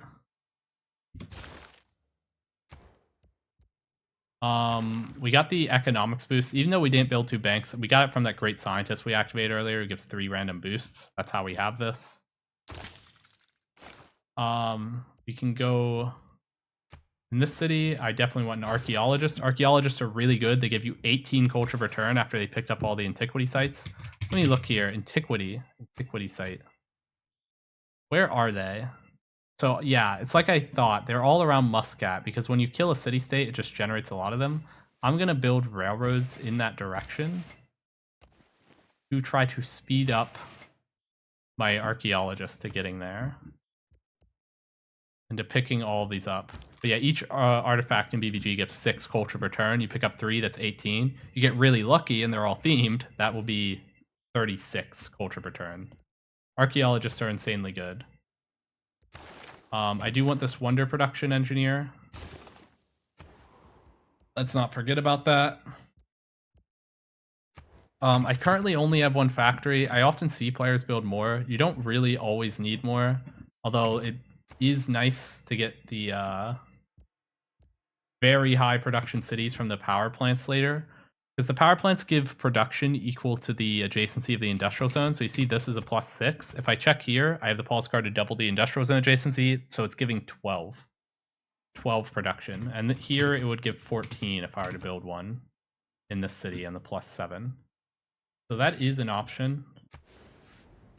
The wonders here, there's not any particularly appealing wonders that I have unlocked at the moment. I could actually go for Forbidden City just to unlock that and build a wonder. That would not be bad, by the way. It would delay chemistry a little bit, but I think I can hold a 1 tech per turn pace anyway, even while delaying unlocking Research Labs. So you know what? I'll do it. I'll pick up printing, I'll get Forbidden City, and then I can build that in one of my cities. Anchor Watt would not be bad. It gives +1 per population in all cities, +1 housing in all cities. It can mess up your amenities sometimes, but I have enough excess that I'm not worried about that. Here, I could go for Huey. I'm going to go another military engineer. We can build railroads. It's never a bad thing to have multiple military engineers running around. You can use railroads, by the way, for trading with an ally to boost the trade route yields on those railroads. Here, I can just go more industrial zone grants. I'm going to get this engineer with the one that I'm already finishing, but it would not be bad to run more industrial zone grants because behind this, one of the next 2 engineers will be Da Vinci, who gives +3 culture per turn in every workshop. If I get him and activate him, I can build workshops everywhere and get a bunch of culture, which is very nice. Okay. Finish that. We're going to use this engineer to build Oxford University. It's very good. Oh. Didn't finish my turn for some reason. Scout didn't move all the way. In order to... Okay, we got mobilization. Cool. That's another envoy. We're going to go for mass media. I just got air score, by the way, for connecting 2 cities via railroad. That's a very big source of air score at this point. We got the Wonder Production Engineer, who's going to go straight over to Oxford. We got Galileo. We didn't even have to project for him. We just have so many more passive points than the other players, so we'll grab him. There is a bug with Galileo that's kind of important. Here I'm going to build railroads leading to the encampment so that my cities are... so that it can reinforce my cities quicker later. Good to have railroads that connect your encampments to the rest of your empire. Railroads let your units move super, super quick, by the way. The movement cost on railroads is 0.25. So a unit with 2 movement, if it's traveling entirely along railroads, can move 8 tiles. That's really important on online speed games. Late game war is defined by having really good railroad networks. Otherwise, it's hard to really push anybody because your artillery take too long to get into position. Here for promos, there's a couple of options. Vertical integration would be good if I built a bunch of factories, but I haven't. I only have the 1 factory. This would cause my Magna City to get the production of every factory bonus, every factory in range. So if all 5 of these built a factory, it would be getting +6 from each. But I haven't done that, so I don't want vertical integration. Eurekas a fine promo. +8 science per turn. It's not bad. If I did ally, I would always go for foreign exchange here. This can give you a bunch of science and culture for having trade routes passing through Reina City. I don't have an ally. She's not really positioned to have a bunch of trade routes passing through her city anyway. But yeah, consider at this stage of the game always picking up foreign exchange in free-for-all games whenever you're trading with an ally. Would give a lot of stats if they had a bunch of trade routes flying through. Going for ideology, this is a huge power spike. It combines the campus and industrial zone adjacency cards. Like I said earlier, retainers is going to disappear next turn. We don't want retainers in because it would just disappear. Also, we're already capped on amenities. Rationalism is now better than empirical method.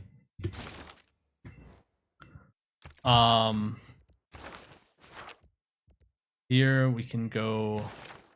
Do I have enough antiquity sites to justify another archaeological museum? I already have 2 archaeological museums. I have 1, 2, 3...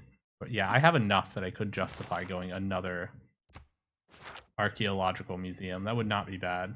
So I guess I will. More culture here. Not terrible. Here, I can just start making units. This is the stage of the game where you're going to run out of things to make other than units, and units are good. They help you to defend yourself, help you to be prepared. The best thing to make here are going to be like cuirassiers. You want to get pre-builds for tanks. They're just really, really strong. We're just going to go up here, improve the coal. Like I said, I'm going to need coal in a bit. I noticed that I don't have that much coal here. Forbidden City here, that's great. Gives an extra wildcard policy slot. It's going to be next to the theater square, so it'll give adjacency to that. I'm just going to auto-explore these. Going to position all my units over towards here because this player is the one that's most likely to attack me randomly, I think.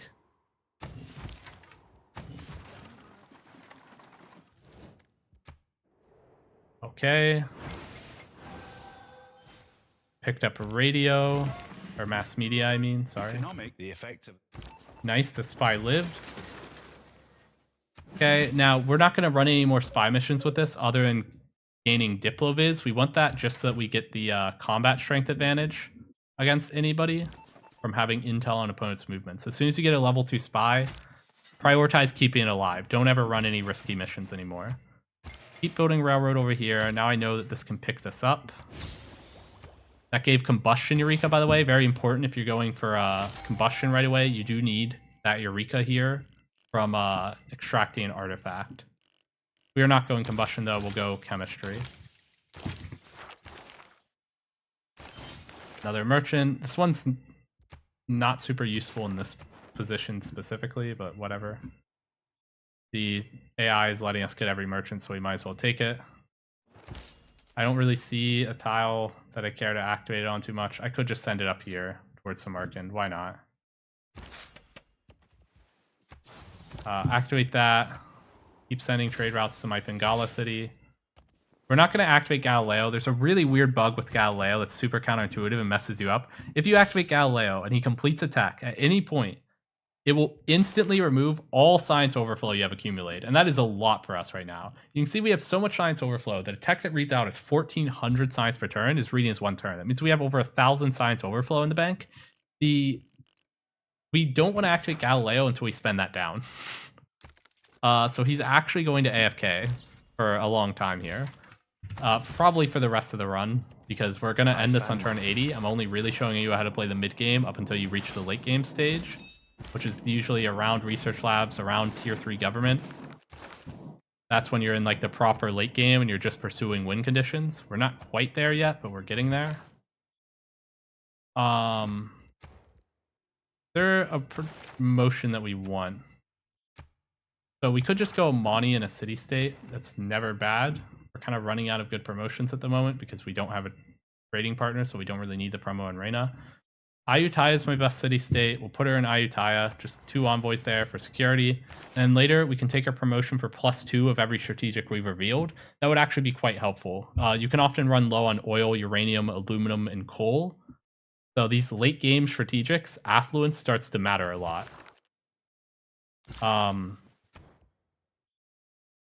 Okay, what do we want here? I could go... The next engineer is really bad, but the one behind this one is guaranteed to be Da Vinci, who's really good.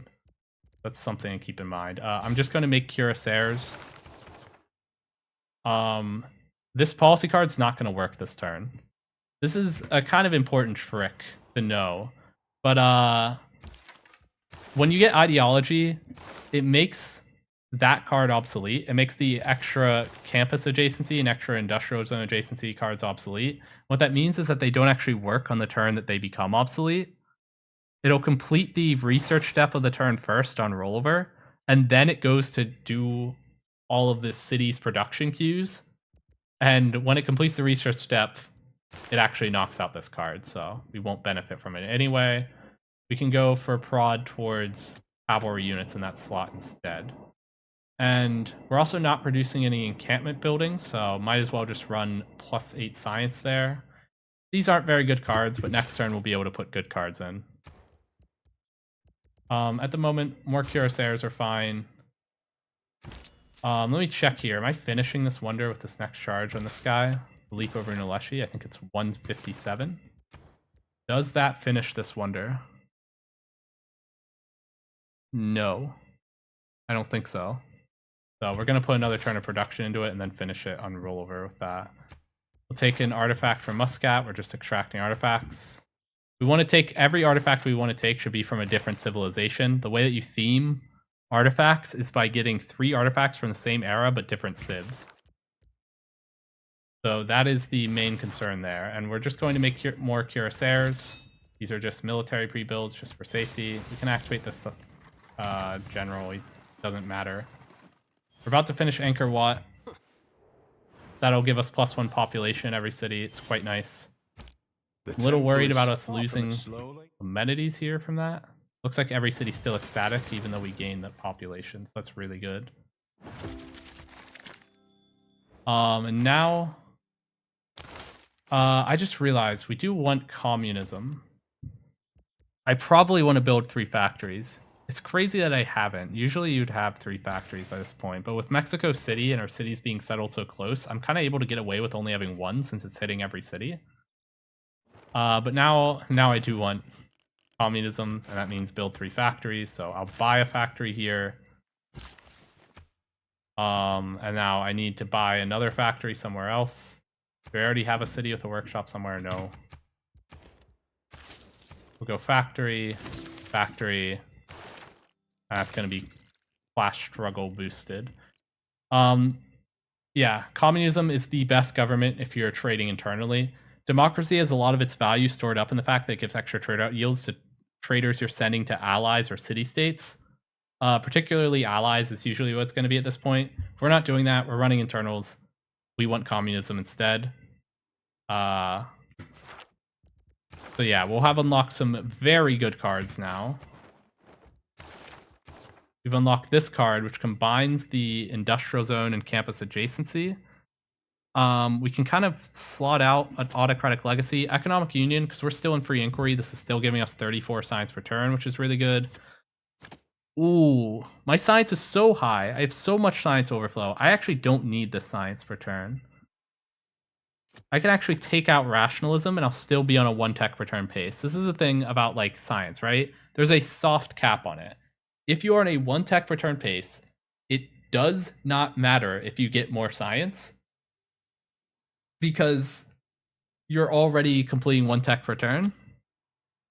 And we have such high science at this stage that I can afford to slot out rationalism and just run protectionism instead, because this card does something, this does nothing. We're already capped, basically. Now we're going to run gunboat diplomacy, sure. Some extra influence points and gold. And now I want prod towards cavalry units in here, because I'm making a bunch of cavalry units. And we'll run this. Our science dropped, doesn't matter, we're 1-turning every tech anyway. We're going to burn down a lot of our science overflow here, by the way. Replaceable parts and chemistry, we're hard teching both of them. That means we don't have the boost. So this, we're going to lose 400 science overflow. Next turn, we're going to lose like another 500 science overflow. We have enough that we should be able to 1-turn them both, though. And then we'll be back onto cheap techs. We'll be fine. Okay, archaeologist. Very good. This is already finishing in 1 turn without the engineer.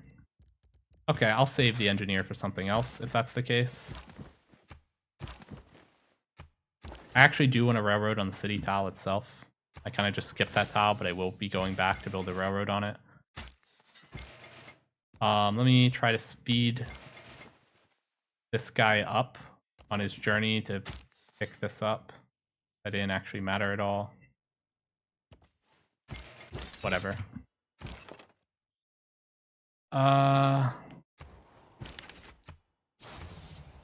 Here, more encampments. Every city wants an encampment. You just want encampments everywhere late game. I mean, it's good.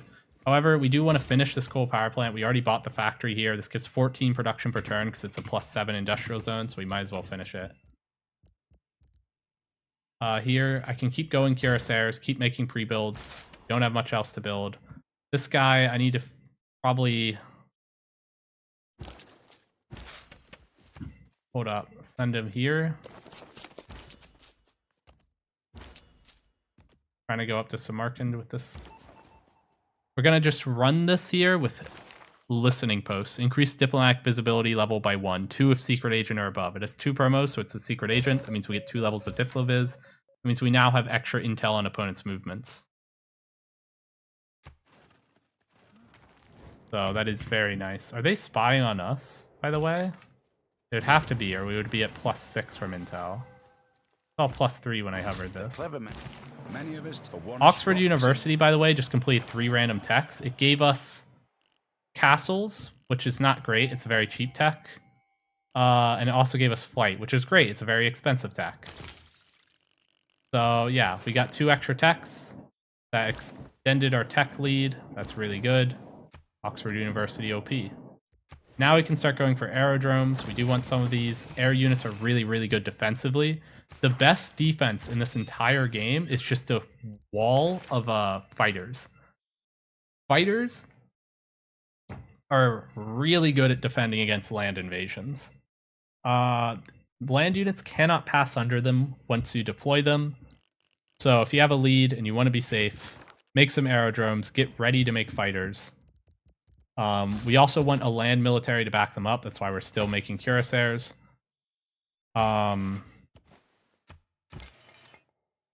Hold up, just gonna keep building this railroad. Yeah, we will take this artifact. We'll leave that one for the next archaeologist. We can pick up these 2 artifacts and it'll be just as fast. Get the coal, that's very important. We now have multiple factories active, so we do need the extra coal. Otherwise, we would have our factories turn off, which is not good. Generally, you don't really need both an encampment and an aerodrome in the same city. The encampment cities are going to produce ground units. The aerodrome cities are going to produce air units. Not super efficient to have them both in one city, because then one of them is kind of being wasted. So here, I don't really need another district here ever, actually. And just keep making cuirassiers. We're about to unlock research labs. It's nice. We can activate this guy here. True. We chose that because we chose Muscat the last time. This helps us to theme. We're now 2 out of 3 on theming. Unlikely we'll be able to get a different Civ with the next artifact, but who knows? The city doesn't have an encampment or an aerodrome yet. We'll go for an aerodrome. Highly productive city with an aerodrome would help.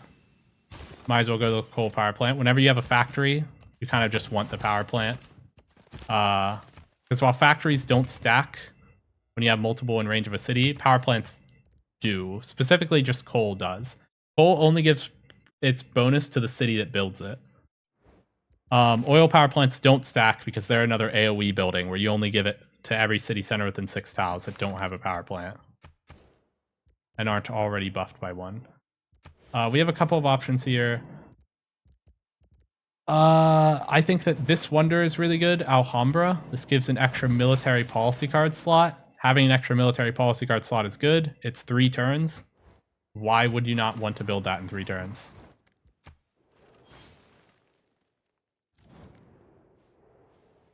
Okay, soon we're about to start building research labs everywhere. The whole chemists do not a class stroke. I just realized the city does have an archaeological museum, so we do want an archaeologist here. I'm gonna buy that. It's kind of important.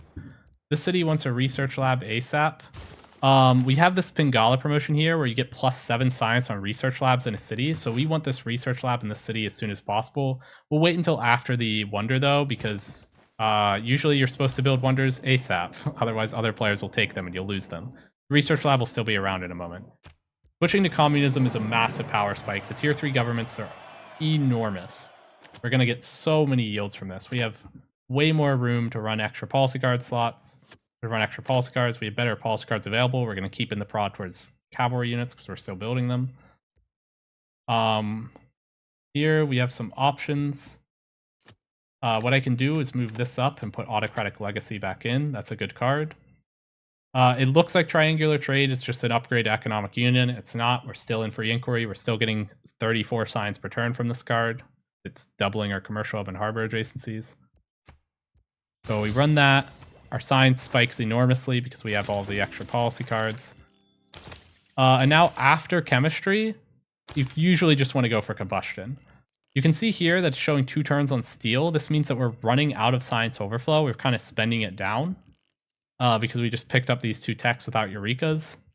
So we do need to get our science back up. Otherwise, we'll drop our 1 tech per turn pace, which would not be good.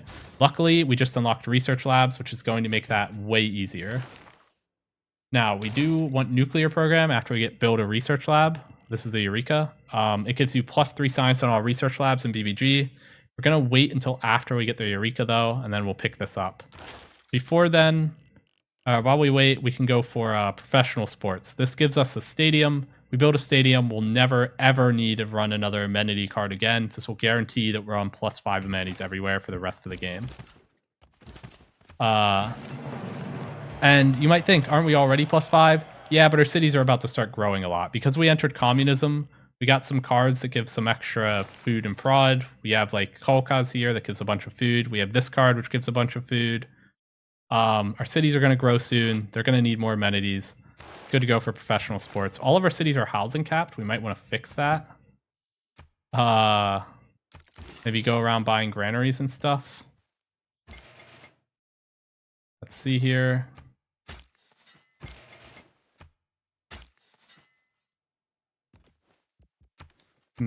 Get this. Unfortunately, we can't theme. These are the 2 civs we already have artifacts from. We'll take another from Muscat, but that's a shame. Here, take this. Maybe it's from somebody else. Nope. Again, it's just going to be from our war with Muscat, so no theming bonuses. But we're getting a lot of culture here.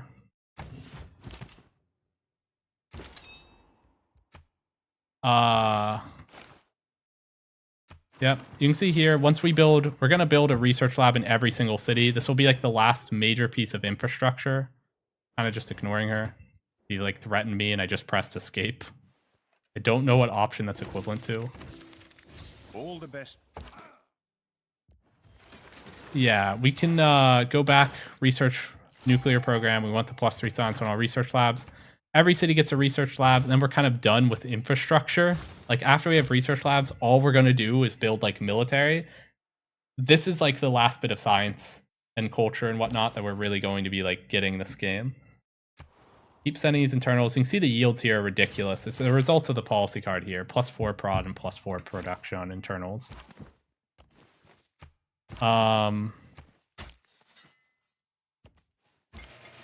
Keep building railroads. Do the artifacts. Take this because they're not generating any points. Every city, we can use this guy to unhousing cap some cities. We're going to look at any city that needs housing and consider going for a sewer. First, we want a research lab everywhere. This city is going to go Renaissance walls, and the reason for that is the Eureka down here for steel, build Renaissance walls. Like I said earlier, we activate that 1 great engineer here that gives medieval and ancient era walls. Now we're going to build the Renaissance walls. Okay. Research lab in every city. Doesn't take a big brain to play this stage of the game. I do have the rifling boost already, which is build a 9 on mine on Niter. You don't always have that. I think I got that from like a great scientist or something. Normally, you would have to actually think about that. You'd have to build a mine on Niter, which I have not done. Okay. Cool. And this is really just about wrapping up what I would consider to be the mid game and like entering the beginning of the late game, which is really defined by having run out of infrastructure. Like, we don't need more, we don't have much more we can build to boost our science and culture. I mean, to boost our culture, it's easier to keep boosting that infinitely because you can just run theater square grants, recruit more great people, fill out all of those buildings. But our science is about to be kind of capped out as we finish all the research labs. Also, our government got knocked out because we finished Alhambra. We just put a policy card back in. That'll fix it. Actually, a card I want here is going to be this. I'm going to want the prod towards encampment buildings. And the reason for that is that I may end up very soon produce all of our military academies. That's what we're going to do. Military academies are very worth building. The thing is, the military academies in BBG give +2 oil per turn. You're often going to be gated by oil at this stage of the game when it comes to how many tanks and artillery and stuff you can train. The more military academies you have, the more oil you'll have. They're also really good because you train corps and armies directly at a massive discount. These are just an insanely good building. You want a bunch of military academies everywhere. Trust me. In the late game, they help a lot.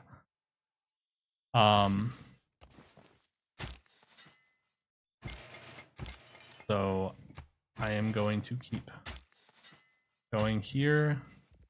Archaeologists, continuing to pick up artifacts. They're all from Batro, and it's not good. And Muscat, it just means that we can't theme. It's fine. It's actually fine. It's better if you can theme because it doubles the culture yield on the artifact, and I need to find some from another civ in order to do that. Okay, I want to activate this person on a city that needs more housing. I mean, technically my capital still needs more housing. The city as well. Guy just gives housing when you activate him. Generally, War Department, really, really good for late game. Royal Society is good if you want to like greed a science victory really hard. This speeds up your science victory because you can use it to complete the projects. With this, you can just move a builder on top of a district, pop him. If the builder has 5 build charges, the builder is deleted and you get 10% extra progress towards the project. Good for science victory, but generally players are going to go War Department. Healing 20 HP every time you eliminate a unit is really, really good. Especially because in the late game, there are a bunch of support units like military engineers and like observation balloons will be running around in war. Eliminating those also heals your unit. So War Department, I recommend pretty much going for it every time, unless you're going for a culture victory. If you're going for a culture victory, you can consider the Natural History Museum, because the 4 Great Work slots are really good. The reason that 4 Great Work slots are so good, by the way, is because it lets you stack more Great Works in the city. And with Moksha's Curator promotion, the more Great Works you can stack in a single city, the better. It'll just double the tourism on them. So yeah, Natural History Museum is actually extremely good for culture victory, but that is not what we're pursuing. Oh, we might win it on accident against the AI, because they're so small. It's showing 4 turns on culture victory there. We have a bunch of envoys. I lost Nan Madal, which I shouldn't have.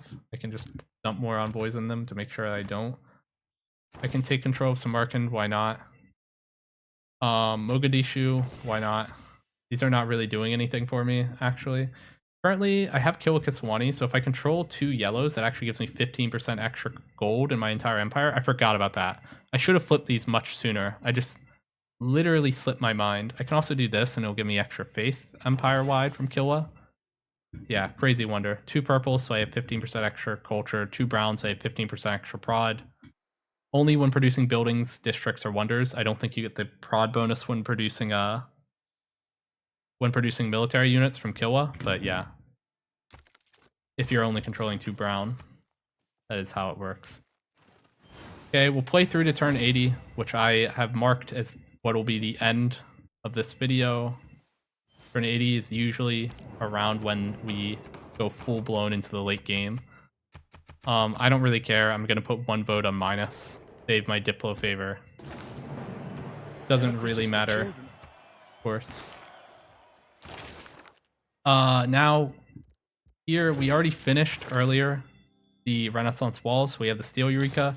Refining is better to pick up first before steel unless you're under attack. If you're under attack, you want steel right away because it instantly constructs walls in every city that are very strong. Otherwise, you want refining first because it gives you an extra turn to accumulate oil. Sometimes that extra turn of accumulating oil actually ends up mattering a lot.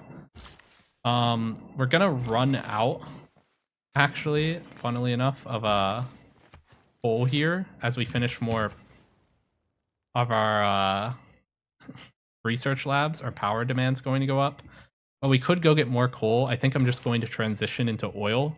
I'm going to change one of my power plants into oil in a moment, and that will allow all of our research labs to continue to be powered. I can build... Workshop here is not bad. I kind of want to build granaries in every city that's housing capped right now. This city, I can go stable, armory, and now it has so much prod it can one turn the military academy. That's really nice.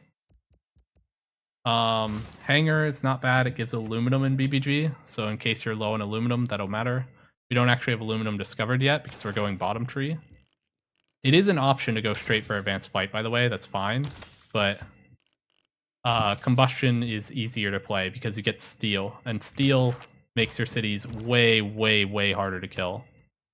So I recommend just going combustion after research labs every time. If you are a new player, it is far less delicate. Your cities don't die instantly if they hit them. By the way, the reason we're able to pass through here without open borders, it's an effective terracotta army. It lets you ignore not having open borders with your archaeologists. Other players will probably take offense at you doing that, by the way. Other players do not want you excavating their dig sites. But, you know, the city has a lot of production per turn. We can go for... I don't have oil. Once I have oil, I want to make 2 biplanes. That's a Eureka up here. Build 2 biplanes. Quite important. Can't do that now, so I think I will just run industrial zone projects. Kind of want Da Vinci that's +3 culture on every workshop. Matters a bit. The tier 3 government or tier 4 governments up here are extremely strong in BBG now. They got buffed like a couple months ago. They were kind of bad before. Now they're extremely good. Corporate libertarianism gives 50% prod towards units and +5 combat strength in all units. It's just a better version of fascism now, so you do actually want to make it to those. Yeah, military academies and research labs everywhere. Here, +2 of each strategic resource I have revealed. That's going to help here with the coal situation. Next turn will be the final turn. We're flipping all of my city-states. I'm losing the gold value from kill at this 20. And take those back. Get the extra 15% gold in my empire from Kilwa. And okay. Yeah, I'm still in free inquiry because the age lasts forever because the AI is so far behind. Free inquiry would normally have expired on like turn 73, by the way. So my science is kind of being pumped a little bit by the fact that I still have the free inquiry golden age. Normally I would be in something else. I don't think it matters too much at the moment because I would have a 1 tech per turn pace anyway, but something to think about. In human games, you would not still have free inquiry on this turn. Let's see here. This guy instantly constructs a bank. Can activate him wherever. Doesn't really matter at the moment. The bank can hold any 2 great work slots, so might as well just dump that there. We don't really need any of the generals that are not modern era. We can just kind of activate them like, oh, bombard, sure, why not? We only care about the generals that work on modern era units, basically, because that's all we're going to have in a moment here. Here, this is where it's like, I'm already overcapped on science. I don't really need more of that. So we can put in the prod towards all cavalry units. Keep making pre-builds. Just make some tanks just for safety. These will turn into tanks. We're going to keep making military academies. Every city should get a military academy, and then they can make tank armies directly. Except for the cities that have hangars. They go for planes. We want 2 planes here, 2 biplanes that'll trigger the Eureka for advanced flight. That's very good. Again, just bunch of units. Our stats are already good. Military academy everywhere that doesn't have one. Units everywhere that already does. So far, so good. We probably do want to transition one of our cities into oil power. Just because we will run out of coal here soon, I think. It says that we have enough coal at the moment because we just got 2 more from putting the promotion here.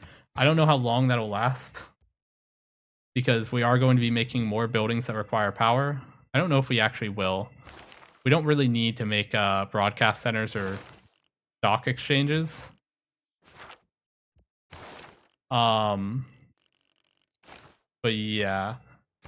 Okay, so this is about wrapping up the game. The city has a military academy, so we can train these directly. We're running out of iron to produce cuirassiers. We're going to make cavalry. These can be upgraded into helicopters later, which is perfectly fine. Let me see if I have oil. You want to get the oil well, because that's an inspiration here. It has to be on land or it doesn't count. Or it's a Eureka. The Eureka here, build an oil well. Kind of important. Unfortunately, we can't do it. It doesn't count unless it's on land, and we don't have any sources of oil on land. So that sucks. But, you know, minus like 500 science, literally, from not being able to get the Eureka.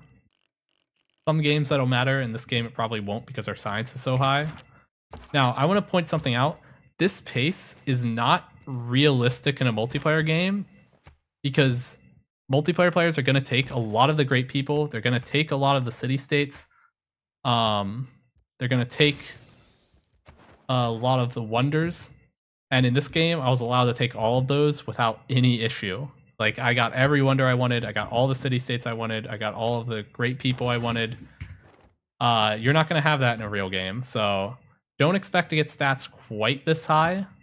But if you play like this, this is how you try to play turns 50 through 80 in a multiplayer game. Assuming you are not under any pressure in a free-for-all game. It's pretty common to be free sim in these positions. You do have to watch out for if people had stronger city centers. Like I said earlier, the strength of the city center is equal to the strength of the strongest unit they've made, minus 10, and then plus 2 for every district in the city. They have 28 strength cities. That means the strongest unit they've made is probably a horseman. I don't need to worry about that. These have 42 strength cities, 40. Strongest unit they've probably made is a knight. Obviously, I don't need to worry about that either. But in like a real game, you need to be concerned if you go like industrialization and you finish this tech and you don't have any industrial units, and you see somebody next to you with like 55 strength cities as the minimum, or like 54 strength cities minimum. That means they have cuirassiers. If like their smallest city has like that much combat strength, and that is scary. If you see cuirassiers next to you and you went greedy and went industrialization, you need to start pumping units. I was not really forced to pay attention to that in this game, so. But yeah, we're super golden now. From here, you can kind of just snowball away. Yeah, thanks for tuning in. This was every decision in Civ 6 for turns 1 through 80 Overexplained. Beyond the stage of the game, it's just going to be make a bunch of military units, pursue win conditions. Going for science victory just means we're going to get combustion first for safety, so we can get a bunch of tanks. Then we're going to go rocketry, right?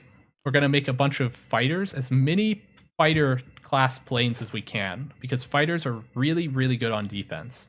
We're going to make those fighters. We're going to deploy them around the border for vision to make sure we don't get sneak attacked anywhere. And then we just go for all the science victory techs. You need rocketry to get the Earth satellite. You need nanotechnology for the Mars colony. You need satellites first for the moon landing. It would be something like this. Then you just go and grab the tech for the lasers and whatnot. And in the meantime, while we're researching that, we have nothing to build but military for the most part. So we're going to make a lot of that, so we're super, super safe. That's how you play the late game. And if there's a weak player next to us, we would kill them. These are AI, so we don't care. But in a multiplayer game, pillages give a lot of yields. Pillaging gives an insane amount of yields. If you're really strong, you have a huge military, there's a guy who's next to you who's really weak, might as well kill him, pillage all of his tiles. That'll be all. I might do this again if this video gets a good response with a different build order. Like showing you holy site build orders, or showing you like a harbor build order. Something like that. So if you want to see that, be sure to leave a comment with something to that effect. And thanks for tuning in.